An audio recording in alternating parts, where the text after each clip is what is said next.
Chapter 4 of Homage to Catalonia by George Orwell. This Legamus recording may be distributed and adapted freely for any purpose. Read by a fine voice. When I had been about 3 weeks in the line, a contingent of 20 or 30 men, sent out from England by the ILP, arrived at Alcubierre, and in order to keep the English on this front together, Williams and I were sent to join them.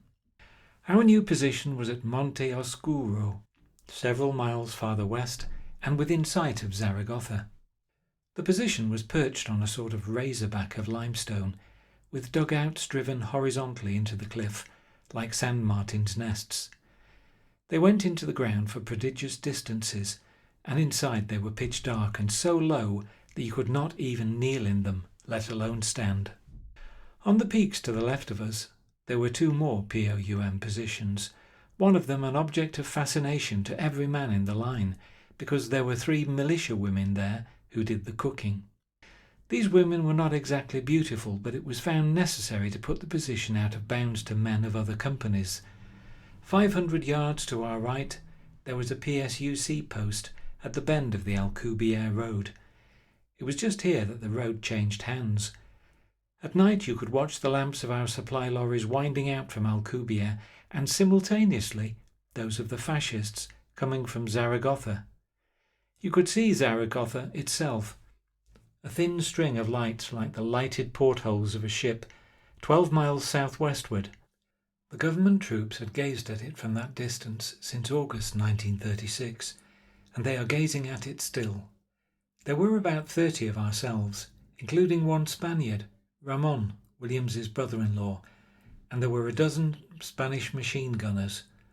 Apart from the 1 or 2 inevitable nuisances, for as everyone knows, war attracts riff-raff, the English were an exceptionally good crowd, both physically and mentally. Perhaps the best of the bunch was Bob Smillie, the grandson of the famous miners' leader, who afterwards died such an evil and meaningless death in Valencia. It says a lot for the Spanish character that the English and the Spaniards always got on well together, in spite of the language difficulty. All Spaniards, we discovered, knew 2 English expressions. One was, "OK, baby." The other was a word used by the Barcelona whores in their dealings with English sailors, and I am afraid the compositors would not print it. Once again there was nothing happening all along the line, only the random crack of bullets and very rarely the crash of a fascist mortar that sent everyone running to the top trench to see which hill the shells were bursting on. The enemy was somewhat closer to us here, perhaps 300 or 400 yards away. Their nearest position was exactly opposite ours, with a machine gun nest whose loopholes constantly tempted one to waste cartridges. The fascists seldom bothered with rifle shots, but sent bursts of accurate machine gun fire at anyone who exposed himself. Nevertheless, it was 10 days or more before we had our first casualty. The troops opposite us were Spaniards, but according to the deserters there were a few German NCOs among them. At some time in the past there had also been Moors there, poor devils, how they must have felt the cold. For out in no man's land there was a dead Moor who was one of the sights of the locality. A mile or 2 to the left of us the line ceased to be continuous, and there was a tract of country, lower lying and thickly wooded, which belonged neither to the fascists nor ourselves. Both we and they used to make daylight patrols there. It was not bad fun in a Boy Scoutish way, though I never saw a fascist patrol nearer than several hundred yards. By a lot of crawling on your belly you could work your way partly through the fascist lines, and could even see the farmhouse flying the monarchist flag, which was the local fascist headquarters. Occasionally we gave it a rifle volley and then slipped into cover before the machine guns could locate us. I hope we broke a few windows, but it was a good 800 metres away, and with our rifles you could not make sure of hitting even a house at that range. The weather was mostly clear and cold, sometimes sunny at midday, but always cold. Here and there in the soil of the hillsides you found the green beaks of wild crocuses or irises poking through. Evidently spring was coming, but coming very slowly. The nights were colder than ever. Coming off guard in the small hours, we used to rake together what was left of the cookhouse fire and then stand in the red-hot embers. It was bad for your boots, but it was very good for your feet. But there were mornings when the sight of the dawn among the mountain tops made it almost worthwhile to be out of bed at godless hours. I hate mountains, even from a spectacular point of view. But sometimes the dawn breaking behind the hilltops in our rear, the first narrow streaks of gold, like swords slitting the darkness, and then the growing light and the seas of carmine cloud stretching away into inconceivable distances, were worth watching, even when you had been up all night, when your legs were numb from the knees down, and you were sullenly reflecting that there was no hope of food for another 3 hours. I saw the dawn oftener during this campaign than during the rest of my life put together, or during the part that is to come, I hope. We were short-handed here, which meant longer guards and more fatigues. I was beginning to suffer a little from the lack of sleep, which is inevitable even in the quietest kind of war. Apart from guard duties and patrols, there were constant night alarms and stand-tos, and in any case you can't sleep properly in a beastly hole in the ground, with your feet aching with the cold. In my first 3 or 4 months in the line, I do not suppose I had more than a dozen periods of 24 hours that were completely without sleep. On the other hand, I certainly did not have a dozen nights of full sleep. 20 or 30 hours sleep in a week was quite a normal amount. The effects of this were not so bad as might be expected. One grew very stupid, and the job of climbing up and down the hills grew harder instead of easier. But one felt well, and one was constantly hungry. Heavens, how hungry! All food seemed good, even the eternal haricot beans which everyone in Spain finally learned to hate the sight of. Our water, what there was of it, came from miles away, on the backs of mules or little persecuted donkeys. For some reason the Aragon peasants treated their mules well, but their donkeys abominably. If a donkey refused to go, it was quite usual to kick him in the testicles. The issue of candles had ceased, and matches were running short. The Spaniards taught us how to make olive oil lamps out of a condensed milk tin, a cartridge clip and a bit of rag. When you had any olive oil, which was not often, these things would burn with a smoky flicker, about a quarter candle power, just enough to find your rifle by. There seemed no hope of any real fighting. When we left Monte Pothero, I had counted my cartridges and found that in nearly 3 weeks I had fired just 3 shots at the enemy. They say it takes 1,000 bullets to kill a man, and at this rate it would be 20 years before I killed my first fascist.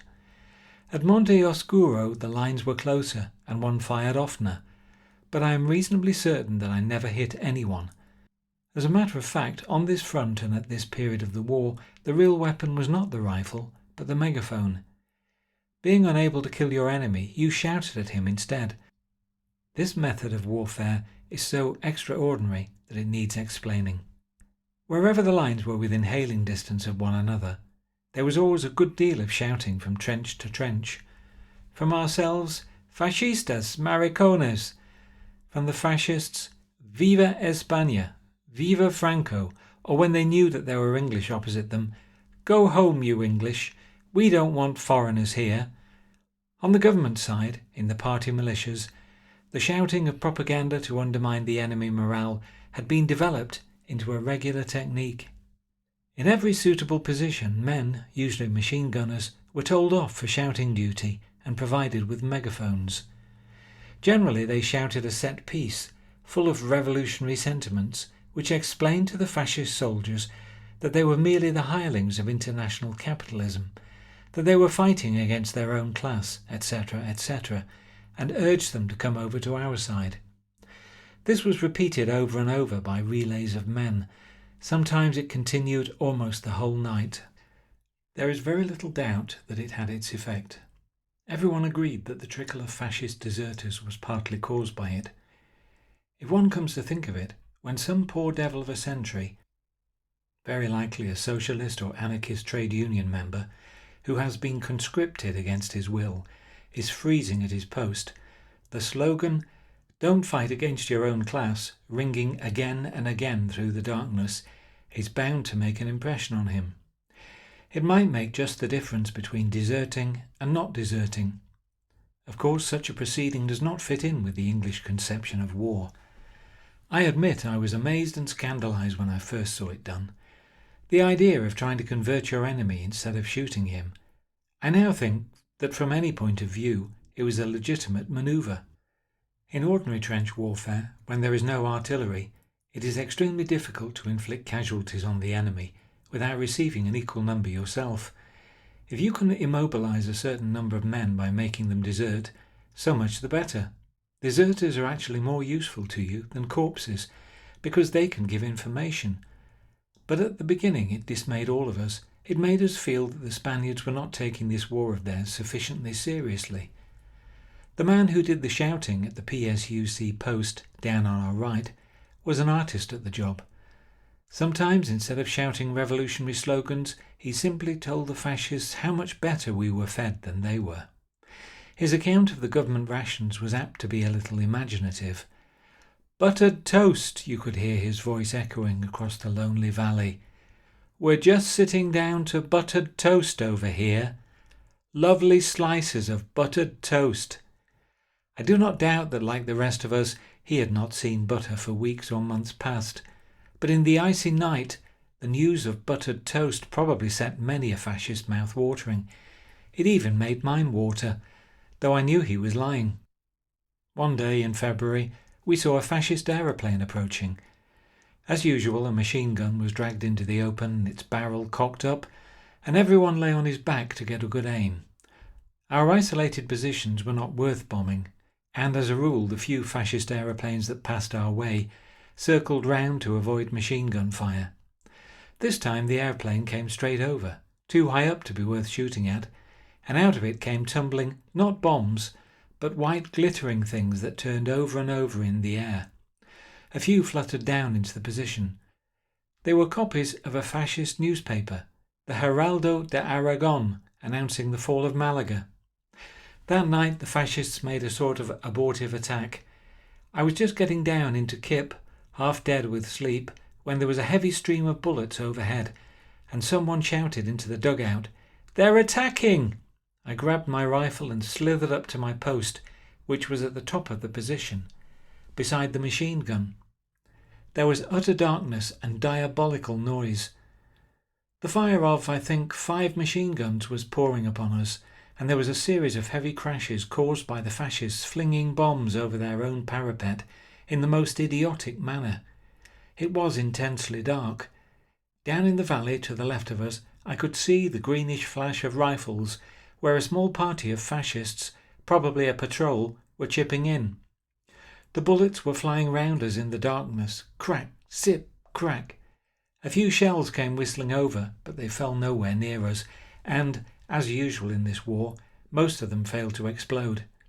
I had a bad moment when yet another machine gun opened fire from the hilltop in our rear, actually a gun that had been brought up to support us, but at the time it looked as though we were surrounded. Presently our own machine gun jammed, as it always did jam with those vile cartridges, and the ramrod was lost in the impenetrable darkness.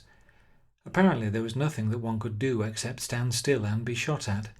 The Spanish machine gunners disdained to take cover, in fact exposed themselves deliberately, so I had to do likewise.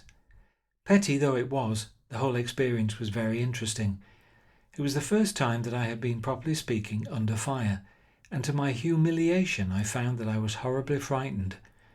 You always, I notice, feel the same when you are under heavy fire. Not so much afraid of being hit as afraid because you don't know where you will be hit. You are wondering all the while just where the bullet will nip you, and it gives your whole body a most unpleasant sensitiveness. After an hour or two the firing slowed down and died away. Meanwhile we had had only one casualty. The fascists had advanced a couple of machine guns into no man's land, but they had kept a safe distance and made no attempt to storm our parapet. They were in fact not attacking, merely wasting cartridges and making a cheerful noise to celebrate the fall of Malaga. The chief importance of the affair was that it taught me to read the war news in the papers with a more disbelieving eye. A day or two later, the newspapers and the radio published reports of a tremendous attack with cavalry and tanks up a perpendicular hillside, which had been beaten off by the heroic English. When the fascists told us that Malaga had fallen, we set it down as a lie. But next day there were more convincing rumours, and it must have been a day or two later that it was admitted officially. By degrees the whole disgraceful story leaked out, how the town had been evacuated without firing a shot, and how the fury of the Italians had fallen not upon the troops who were gone, but upon the wretched civilian population, some of whom were pursued and machine-gunned for 100 miles. The news sent a sort of chill all along the line, for whatever the truth may have been, every man in the militia believed that the loss of Malaga was due to treachery. It was the first talk I had heard of treachery or divided aims. It set up in my mind the first vague doubts about this war, in which hitherto the rights and wrongs had seemed so beautifully simple. In mid-February we left Monte Oscuro and were sent, together with all the POUM troops in this sector, to make a part of the army besieging Huesca. It was a 50-mile lorry journey across the wintry plain, where the clipped vines were not yet budding and the blades of the winter barley were just poking through the lumpy soil. 4 kilometres from our new trenches, Huesca glittered small and clear like a city of dolls' houses. Months earlier, when Sietamo was taken, the general commanding the government troops had said gaily, "Tomorrow we'll have coffee in Huesca." It turned out that he was mistaken. There had been bloody attacks, but the town did not fall, and "tomorrow we'll have coffee in Huesca" had become a standing joke throughout the army. If I ever go back to Spain, I shall make a point of having a cup of coffee in Huesca. End of chapter 4.